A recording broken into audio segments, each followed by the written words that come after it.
more threats to food insecurity than I think we've ever had in humanity.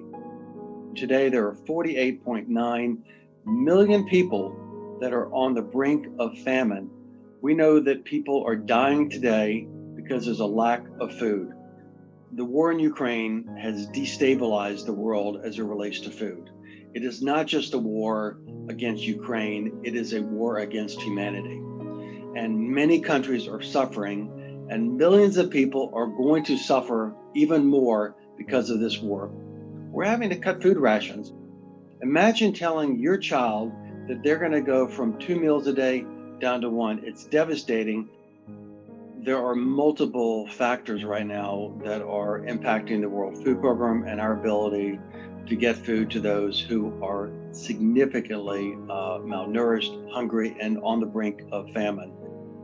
So pre-COVID years, we talked about famine, but it was relatively rare. Today, we have this domino effect of climate, and COVID, and cost and conflict, and they're all beating up on each other. We obviously have conflict right now in the Ukraine, but there's conflict in other countries that are a bit forgotten right now, including Yemen. I would also add Afghanistan and many others. The global economy coming into this was already in a bit of a stressed situation because of COVID and the impacts of the past couple of years on shipping and on production. And COVID really knocked down the supply chain, as you can imagine, and that had dramatic consequences on communities that are really hungry. COVID is still a crisis in many countries, and it's forcing lockdowns. And a lockdown means that a smallholder farmer, a small business, a female entrepreneur is not able to take their product that they've harvested to the open market because of lockdowns. Climate is kind of a twofold problem. Number one, it is the lack of rain. There are so many countries right now that are not seeing any rain at all, which basically makes it impossible for them to harvest and to keep livestock alive. The other piece is that you've got hurricanes that hit these countries time and time again.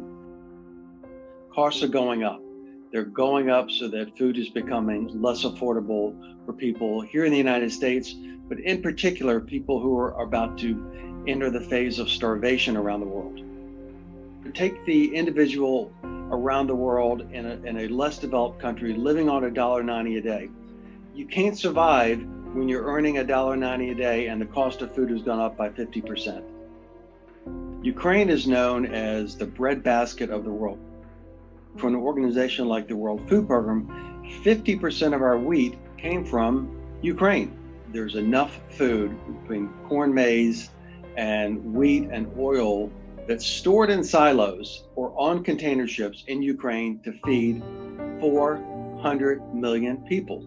Imagine if we can't get that food to those who are starving, to those who are hungry. It is going to have a devastating effect on the world. Given the blockade of the ports, well, it's blockade, but it's also that the ports are essentially being targeted. They're under attack. They're completely inoperable. I would call it more that than actually a blockade. They're just been completely shut down. So I don't have an immediate solution at all, apart from stop the war in Ukraine. There's no reason to have a war in Ukraine, and there's no reason for us to be facing this kind of additional pressure on vulnerable populations around the world. One reaction that everyone should have is outrage. Outrage that in a world, in this century, in this modern world, that we have this amount of people, let alone one person, going starving. That's unacceptable.